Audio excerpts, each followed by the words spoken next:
Qala al-mu'allif al-imam al-Ghazali fi kitabi Ihya Ulumuddin wa nafa'ana bihi wa bi ulumihi wa bi anwarihi wa bi asrarihi wa bi barakatihi fid dharaini amin.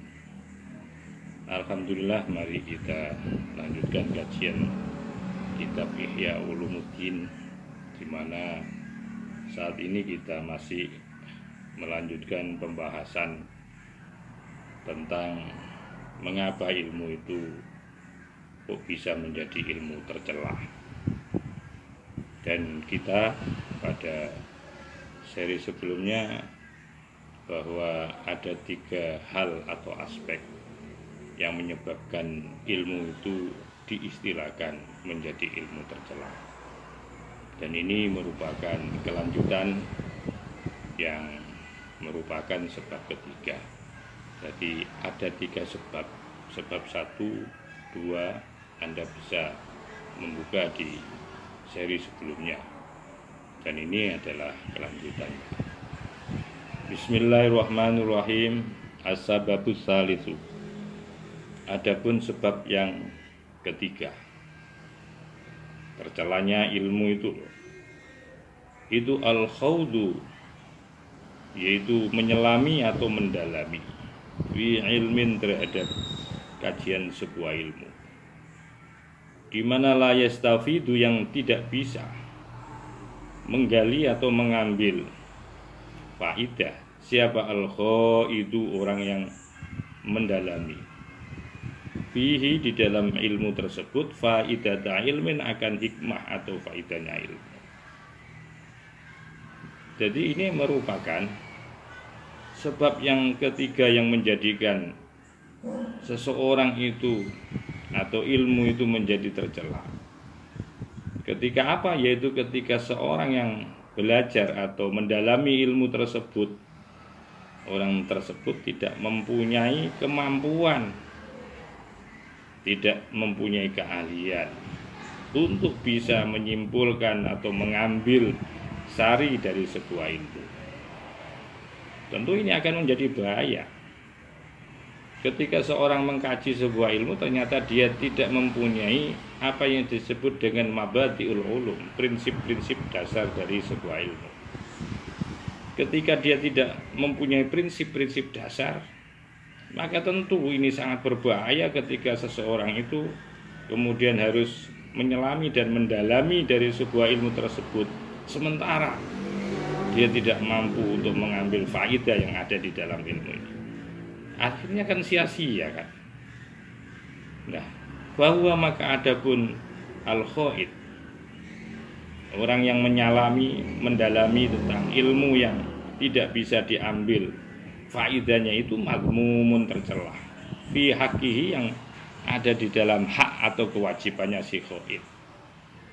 Contoh seperti apa itu? Kata alumi daqiqil ulumi qabla jaliyah, yaitu belajar, mengkaji, yaitu tentang ilmu-ilmu yang sangat harus menggunakan penelitian atau ketelitian dan kejelian dan keahlian.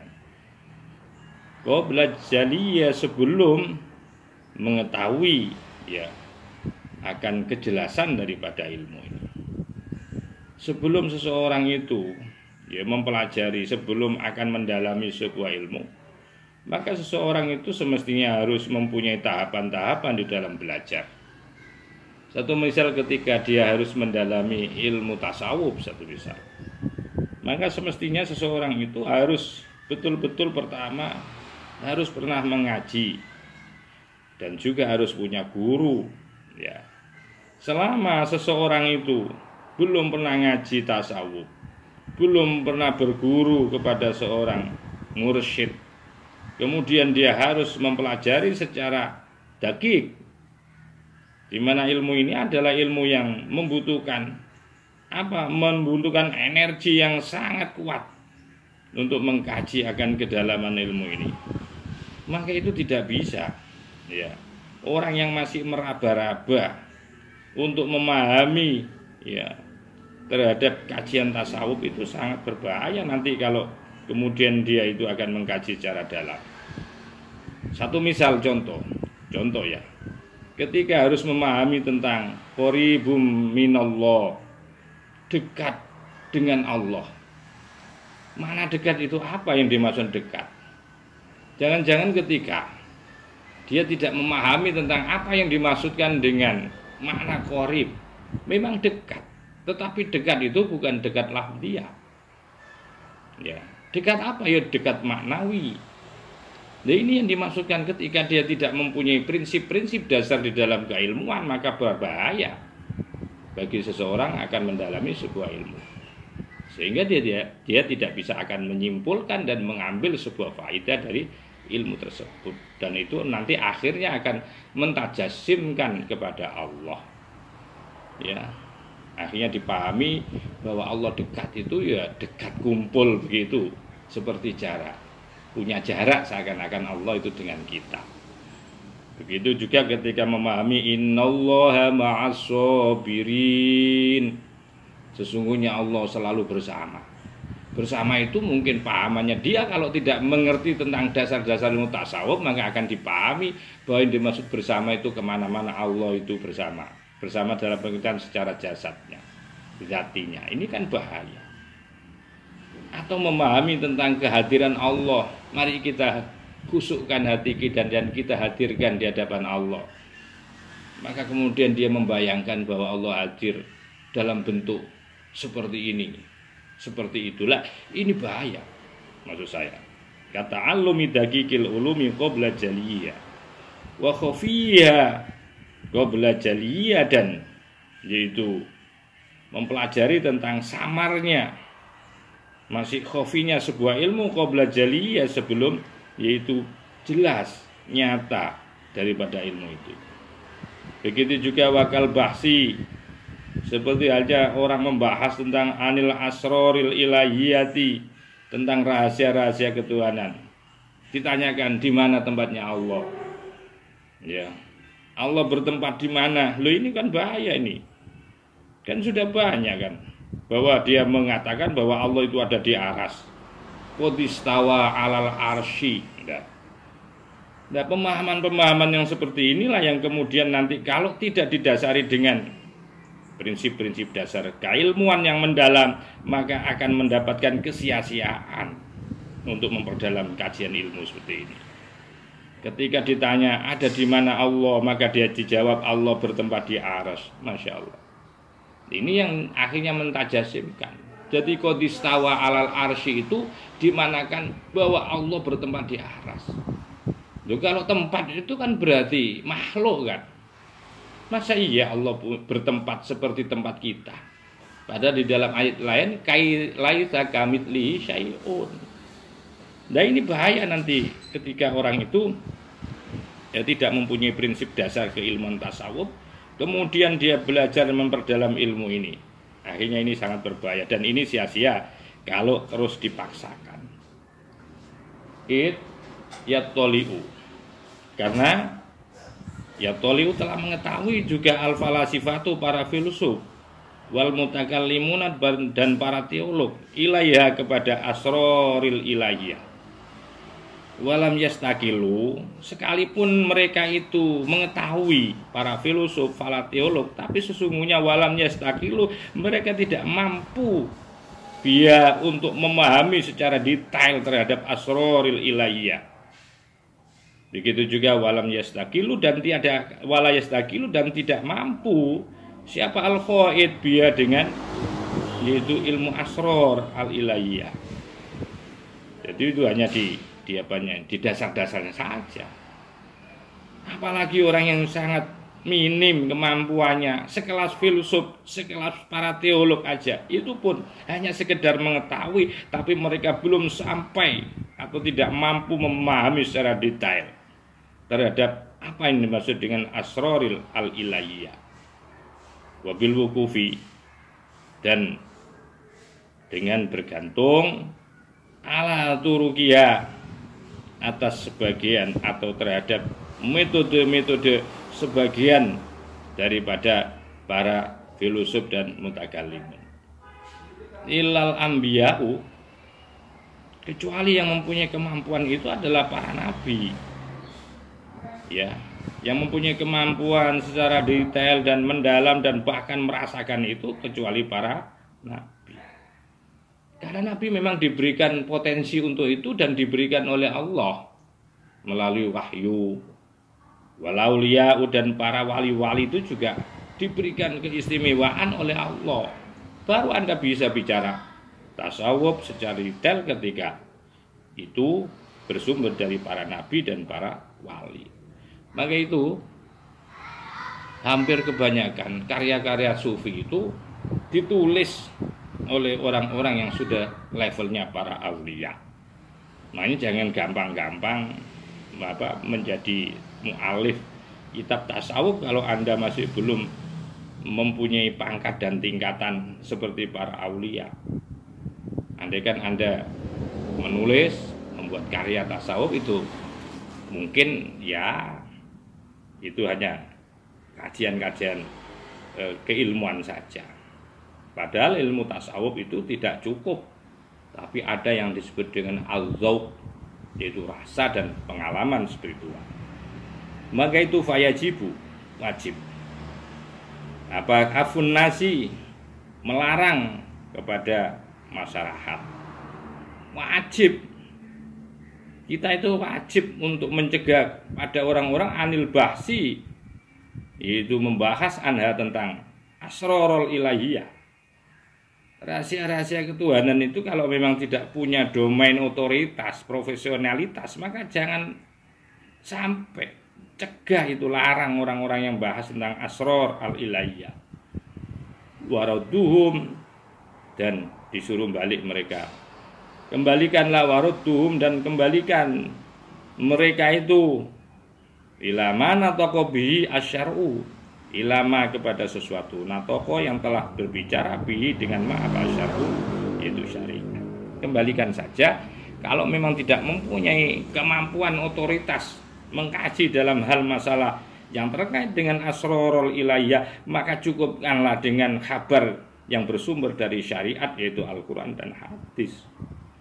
Fafi dzalika, maka itu pada atau ketika hal itu maksudnya ada nata kobi syar'u, itu maknaun, cukup nerimalah lil muwaffaqi,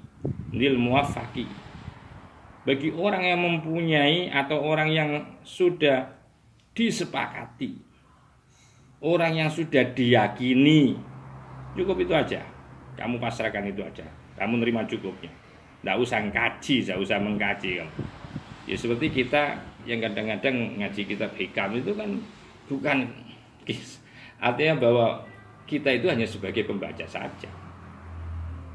Maka itu fakam min syakhsin, maka banyak sekali min syakhsin dari seseorang, banyak seseorang itu khodo yang mendalami fil ulumi, terhadap kajian ilmu-ilmu, wastadoro, dan menjadikan mudorot biya dengan ilmu tadi. Karena ternyata bahwa katanya Imam Ghazali, banyak orang ini yang berusaha menyelami terhadap ilmu dan ternyata ilmu itu tidak bermanfaat, bahkan membahayakan kepada akidahnya dia. Maka itu walau lam yakhlu, andaikan tidak menyelami via di dalam kajian ilmu itu, lakana maka ada apa haluhu, yaitu etikanya atau perilakunya atau perilaku spiritualnya itu aksana, jauh lebih bagus fitini di dalam masalah agama. Nima dibandingkan soro yang telah menjadikan apa ma'ilahi kepada, yaitu seseorang tadi, saksun tadi. Jadi ternyata justru ketika dia mendalami sebuah ilmu yang dimana dia tidak mempunyai prinsip dasar keilmuan, tidak punya otoritas kemampuan, dan itu menjadi bahaya, maka lebih bagus nggak usah mendalami ilmu-ilmu yang dia tidak mempunyai otoritas atau kemampuan di dalam hal itu. Dan itu jauh lebih bagus nggak usah mendalami ya terhadap itu. Sebab andaikan dia tidak mendalami, maka pasti beragamanya, keberadaan spiritual jauh lebih bagus. Memang mimma soro ilahi, ya, ketika dia mendalami justru akan menjadi seperti itu, bahaya. wala tungkiru, dan tiada diingkari. Apa kaunul ilmi, adanya ilmu itu doron, berbahaya li ba'din nasi, pada sebagian orang. Dan memang tidak semua ilmu itu cocok buat semua orang. Tergantung, ya. Kalau ilmunya sih, konten ilmunya, eksistensi ilmu itu adalah bagus, tetapi level orangnya, manusianya ini yang bahaya. Tidak semua ilmu itu cocok pada semua orang, tergantung kemampuannya. Maka itu wala tungkiru, tidak bisa diingkari. Apa kaunul ilmi, adanya ilmu doron, berbahaya li ba'din nasi, pada sebagian orang. Sebagaimana apa? Kama yadhuru, sebagaimana berbahaya apalah mulhin toiri, yaitu daging burung. Wa anwaul halwa, dan beraneka ragam manis alati fati, yang halus, bisobi, terhadap yaitu bayek arodi, yang masih menyusui. Jadi ibaratnya, ya, tidak semua makanan seperti burung, daging burung, aneka ragam manis itu cocok pada semua orang. Ya, tidak semuanya. Kalau bagi kita mungkin iya, tapi kalau bagi bayi, ini diumpamakan seperti itu. Maka itu tidak semua ilmu ini akan bisa pas. Bisa saja bahwa ilmu itu akan menjadi bahaya bagi seseorang tertentu, sebagaimana bahayanya daging burung dan beraneka ragam, yaitu manisan, ya, bila yang mengkonsumsi ini adalah seorang bayi yang masih menyusui. Bahkan rubba syakhsin, banyak dari seseorang yanfa'u, memberikan manfaathu kepada syakhs, al-jahlu, bodoh, bi ba'dil umuri, pada sebagian hal-hal atau perkara-perkara. Bahkan banyak sekali, banyak seseorang itu dengan bodoh itu akan lebih bermanfaat. Jadi bodoh ini bisa juga bermanfaat, ya, bodoh terhadap sebagian urusan, maksudnya pada sebagian urusan di mana ketika itu orang itu memang tidak mempunyai keahlian atau kemampuan. Ketika dipaksakan wong dia tidak mampu, nanti akan bahaya. Sebagaimana falakot kuhiyah, sungguh telah dikisahkan, anna ba'dun nasi, bahwasanya sebagian orang, syaka, telah mengadu, siapa ba'dun nas, mengadu ila tabibin, yaitu kepada seorang dokter. Mengadu tentang apa? Ukma imro'ati, akan sakit yang diderita oleh istrinya. Wa annaha, dan sesungguhnya si mar'ah itu latal, itu tidak bisa hamil, tidak bisa melahirkan. Jadi suatu ketika diriwayatkan, ya, ini maksudnya penjelasan tentang bahwa bodoh itu lebih bermanfaat pada sebagian orang, pada sebagian perkara atau persoalan. Lebih bagus orang itu tidak mengerti.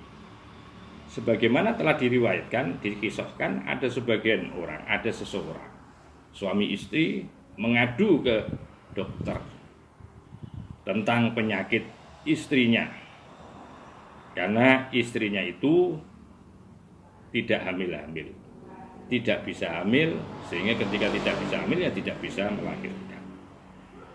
Maka kemudian fajasa, kemudian memeriksa siapa at-tabibu, sang dokter, nabdhuha, akan detak jantungnya si mar'ah. Biasa itu kalau pergi ke dokter kan pertama kali pasti yang diperiksa oleh dokter itu detak jantung.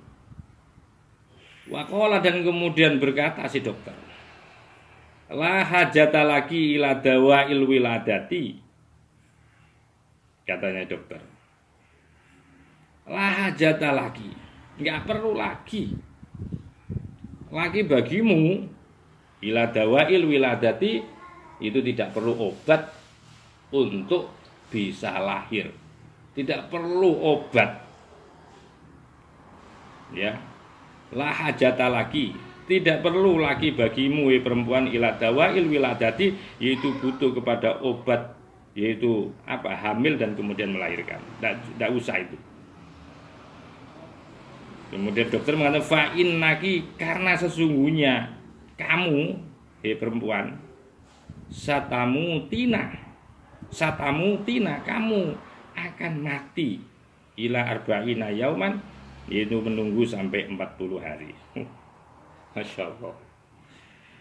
Jadi justru oleh dokter ya divonis mati.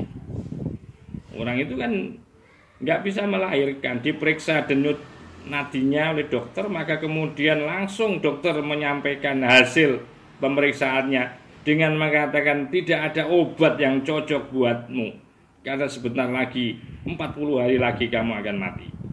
Bayangkan, ada seseorang divonis mati itu loh. Waqadalla, dan sungguh telah menunjukkan an-nabdu, yaitu detak jantung, alaihi, atasnya, atas nabd tadi.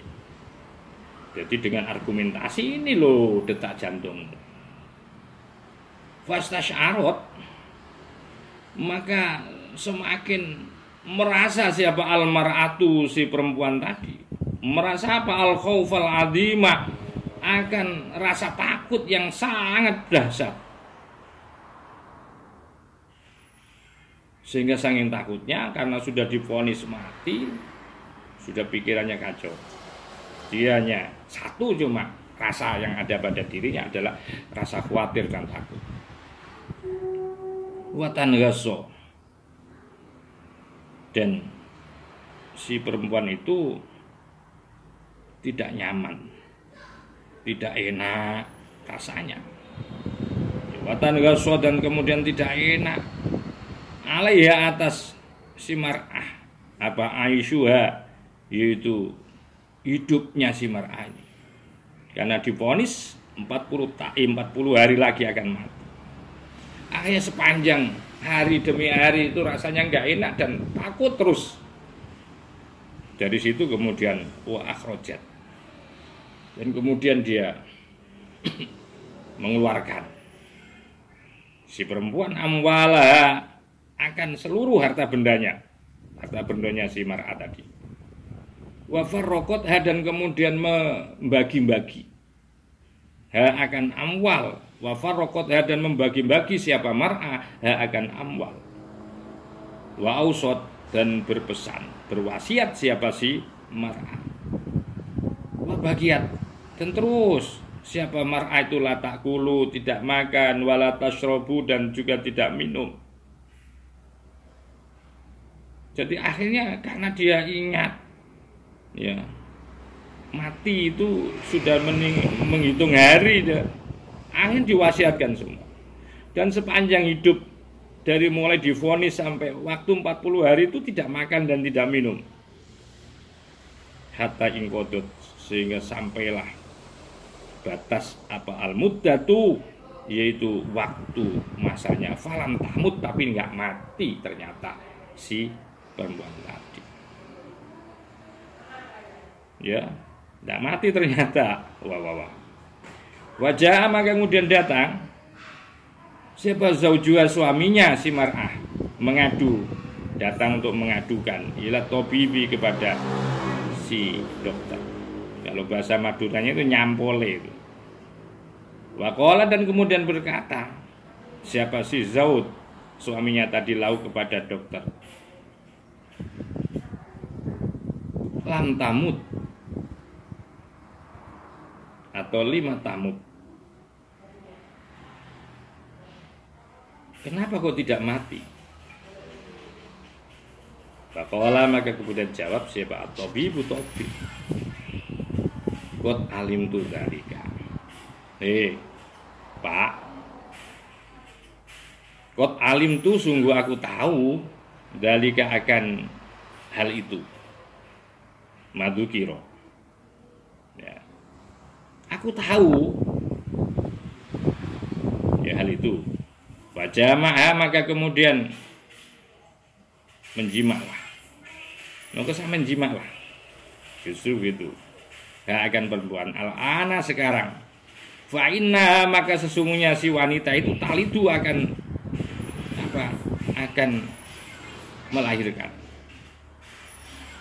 Pasti itu, coba sampai nanti jima setelah itu. Aku tahu itu semua sudah. Jadi gak sempat dijelaskan.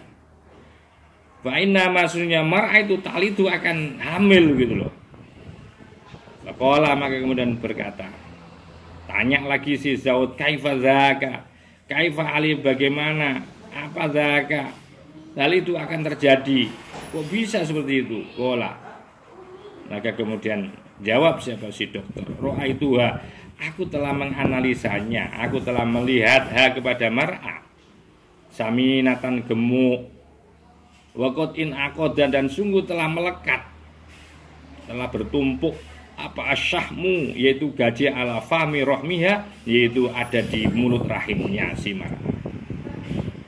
Karena aku melihat istrimu itu gemuk, dan gemuknya sangat overweight banget itu, dimana gajinya itu loh ngelembreh sudah sampai ceket itu yang ada di mulut rahimnya itu. Fa'alim itu, dan aku tahu annaha la tazalu, dan aku tahu Anda sesungguhnya si mar'a itu la tazalu, tidak akan pernah kurus.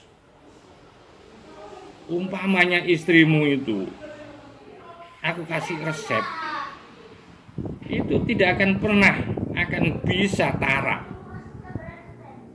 Pasti dia akan melanggar sekalipun dikasih resep untuk diet.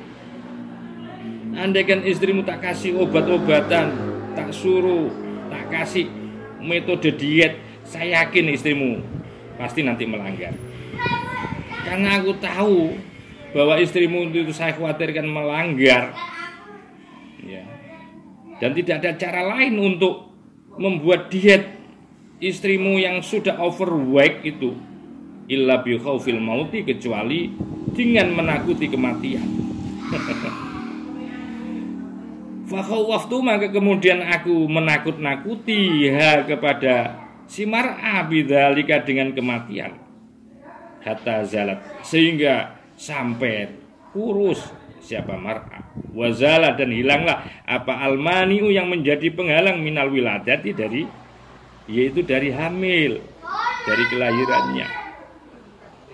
Fahada, maka adapun ini cerita itu yunabbihuka, yaitu telah memberikan pengetahuan kepadamu ala istisyari khotri ba'dil ulumi, atas pengetahuan tentang bahaya sebagian atau sebagian ilmu-ilmu.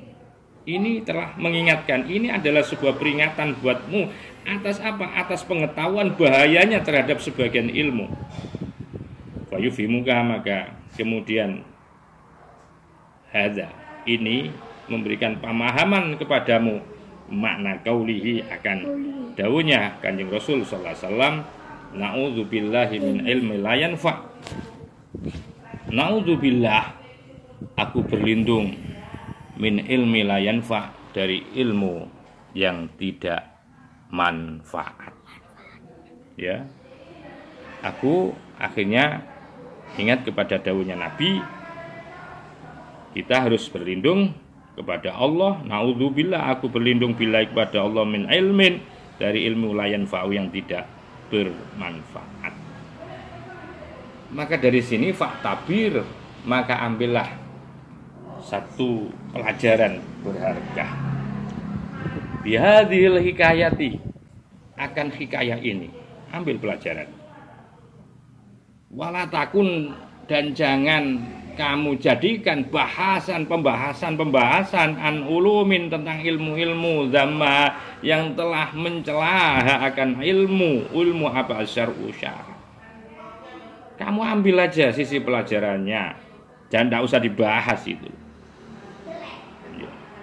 Jangan menjadi tukang ahli bahas doang tentang ilmu yang tercela. Habis waktumu itu kalau buat hanya membahas ilmu.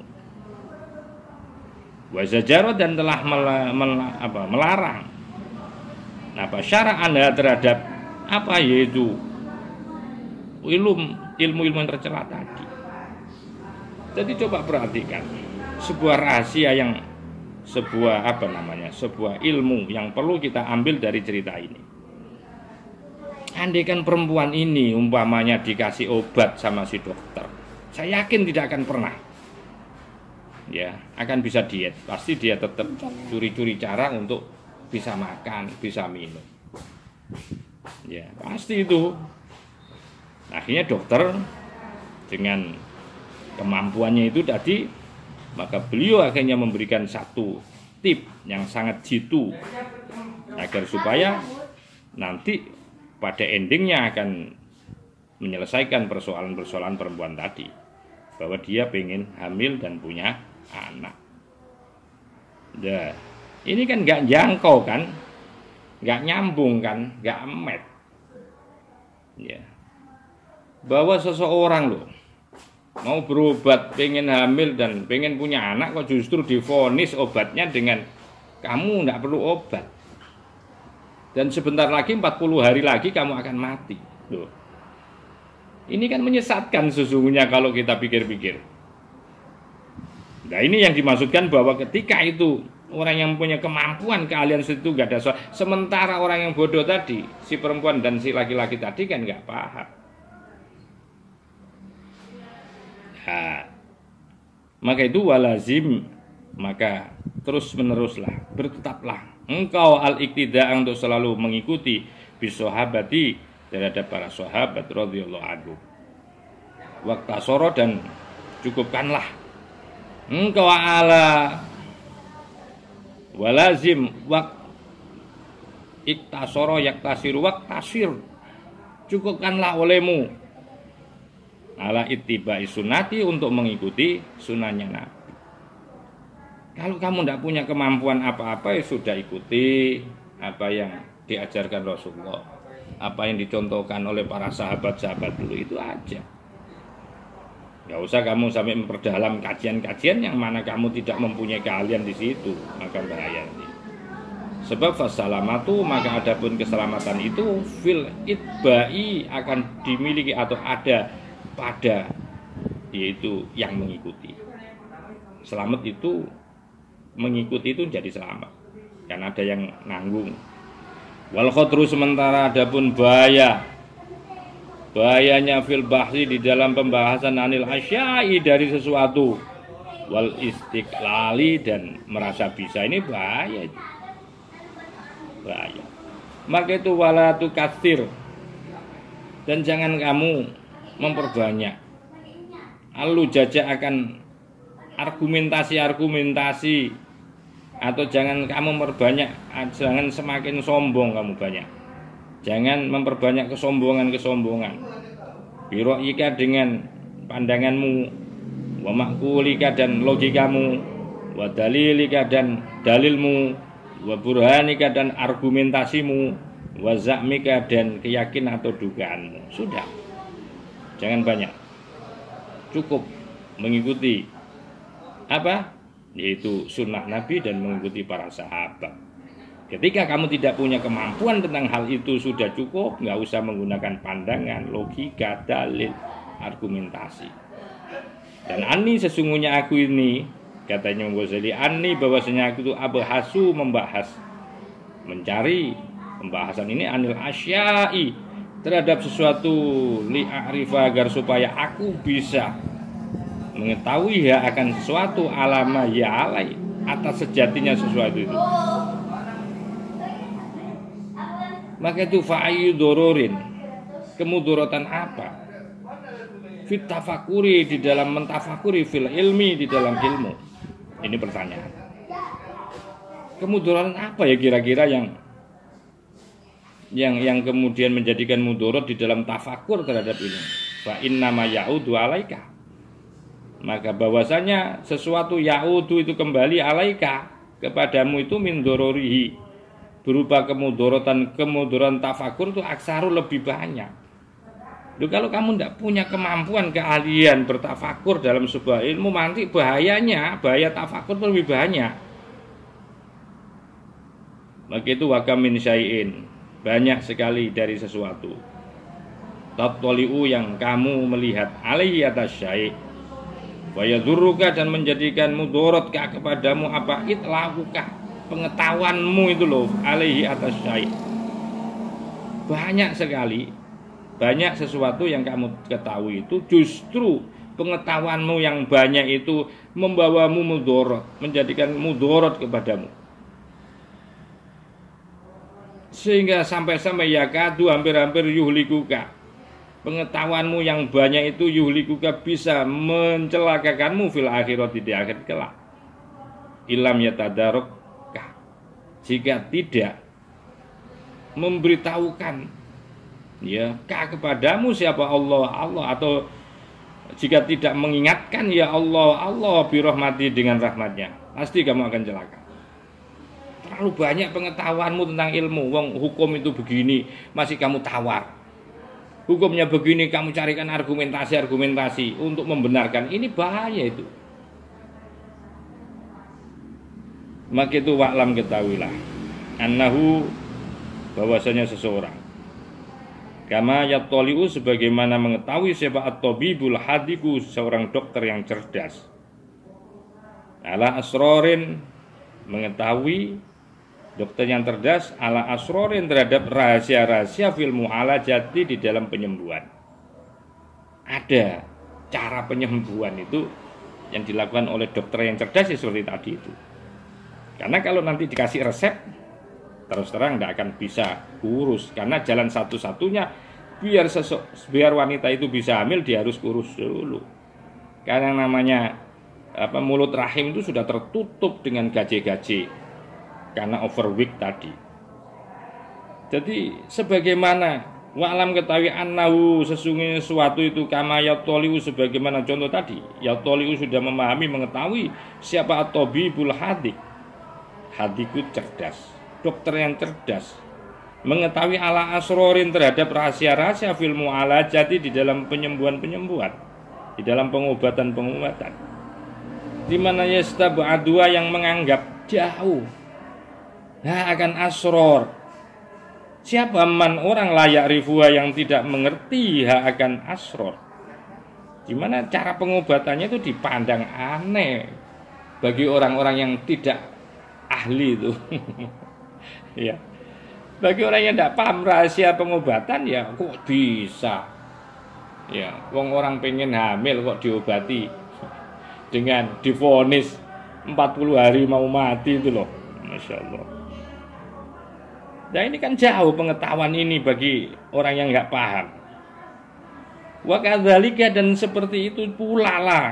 Wa kadzalika fakadzalika, maka kayak gitulah, yaitu tabibul hadik al-anbiya, adapun para nabi, atibaul qulubi, menjadi dokter-dokternya hati. Wal ulama, dan para ulama, bi asbabil hayawiyatil ukhrawiyati, yang mengetahui sebab-sebab kehidupan ukhrawi. Maka itu fala tatahakam, maka jangan pernah membuat hukum ala sunatihim, ala sunanihim, atas sunnahnya para anbiya. Bimakulika, dengan logikamu, fatuhlika, maka pasti akan menghancurkanmu. Fakam min syakhsin, banyak, maka banyak dari seseorang, banyak seseorang itu yusibu, telah mengenainya atau menimpa kepada si syakhs apa aridun, masalah kecil terkait dengan fi asbuihi, terkait dengan jari jemarinya. Ada masalah kecil, gatel umpamanya. Fayak tadi, maka kemudian memutuskan apa akluhu, akalnya, ayutoliyahu, untuk ngolesi kepada asbu. Ada masalah kecil di tangannya seorang. Banyak orang ya menangani hal kecil yang ada di tangannya, yang terjadi pada jari jemarinya itu. Kemudian akalnya kemudian memutuskan untuk mengolesi obat. Ya, hatta yunabiyahu, sampai mengingatkan kepada si syakhs siapa tabib, apa dokter al-hatiku yang cerdas loh. Ya kamu tidak sembuh-sembuh itu. Bagaimana bisa sembuh kamu itu? Ya. Jadi cara ngobati bukan seperti itu. anna ilajahu, bahwasanya pengobatannya sakes itu ayut liya, semestinya dia harus mengolesi al-kafa, akan telapak tangan, minal janibil akhor, dari sisi yang lain, minal badani, dari badannya, bukan di situ, bukan di tangannya, justru semestinya yang diolesi itu yang kanan. Dan itu kan faistabatu, kan menganggap jauh kan. Seseorang itu dalika akan dokter yang cerdas tadi woyatal istibati, dengan sangat jauh banget. Kenapa min haisu, ketika itu seorang atau seseorang itu layak lamu tidak mengetahui kaifiyata insyiabil asobi, akan bagaimana yaitu percabangan cabang-cabang saraf, itu nggak tahu. Wanama batiha, dan tempat asalnya saraf nggak ngerti. Serta tidak mengetahui wawajah iltifafiha, yaitu cara, yaitu apa, melilitnya saraf-saraf ya alal badani, yang ada pada badan, juga tidak ngerti kan.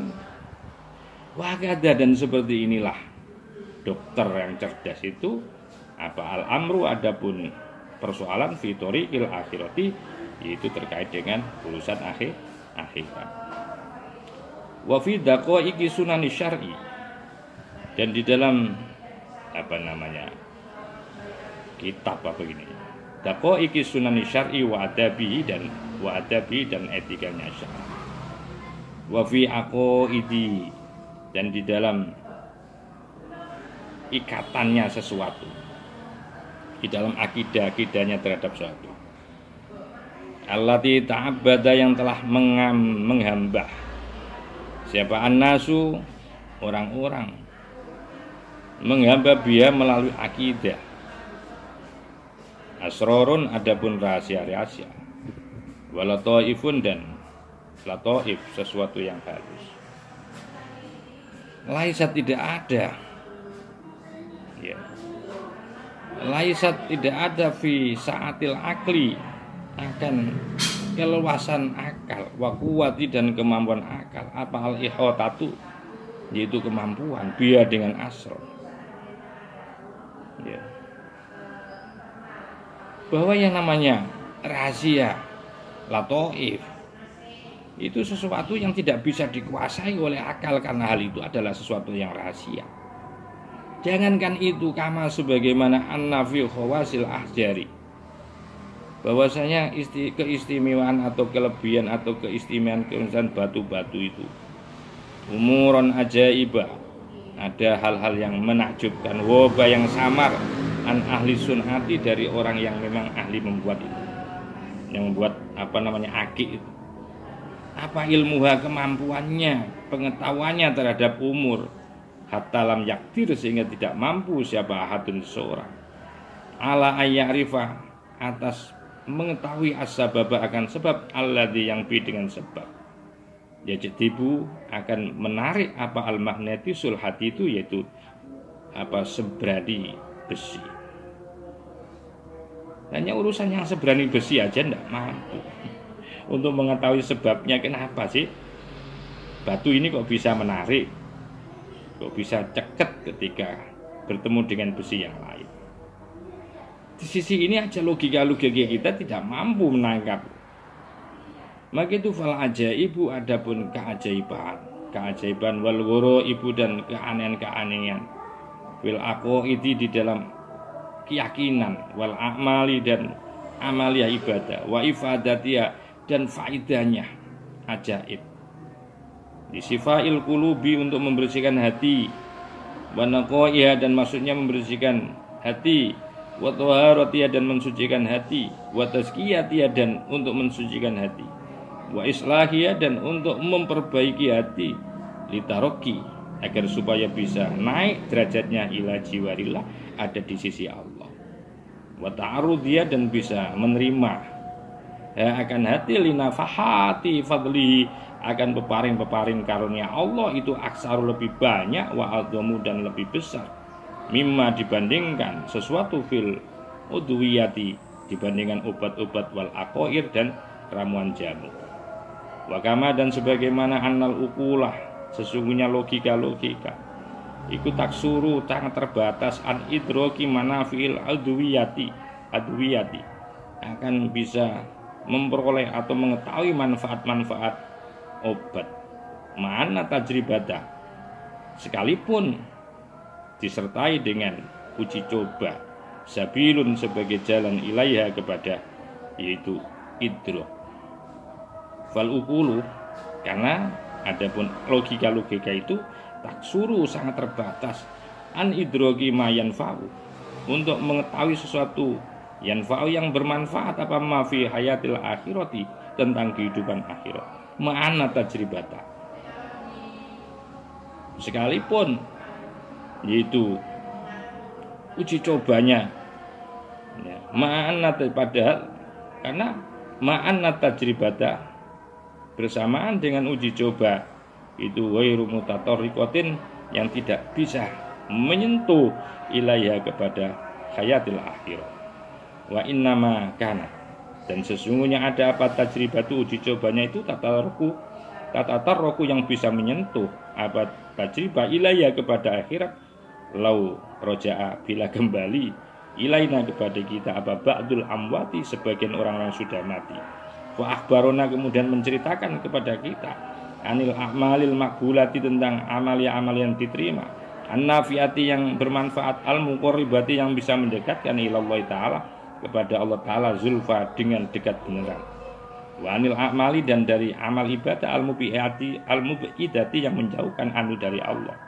wa kaza dan seperti juga anil aqaid tentang akidah wa dzalika dan adapun hal itu mimma dari suatu layat ma'u yang tidak pengen di dalam ma fayakfika maka cukuplah buatmu min manfaatil akli tentang manfaatnya logika ayuh tiaga dengan bisa menunjukkanmu apa manfaatul akli ila sidikin nabi untuk memberikan nabi wa yufhimuka dan bisa memahamkan yaitu manfaatul akli kepadamu memakan mawarida isyarati akan hal-hal yang datang yang menjadi isyarah-isyarahnya yaitu Nabi Muhammad SAW.